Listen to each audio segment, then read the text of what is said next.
¿Qué te pasó, güey? ¿Qué te pasó? ¿Ah, no prendió? ¿Quieres que te empuje? Ah, sí. ¿Así? Sí, sí. Ah. ¿O quieres que la chequemos? No, es que ahorita se cuenta que la vengo, que la afinaron y le cambiaron balatas. Puta. No, fui a cortar el pelo, la apagué.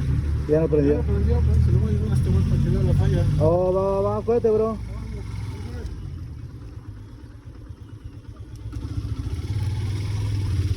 Chale, güey, le hicieron un mal trabajo, vale verga, y sí caga, güey. No, pues sí, qué chingón, güey, que voy a reclamar su garantía. ¿Cuál es el teléfono? Ay, qué mamá. Ay, la pendeja.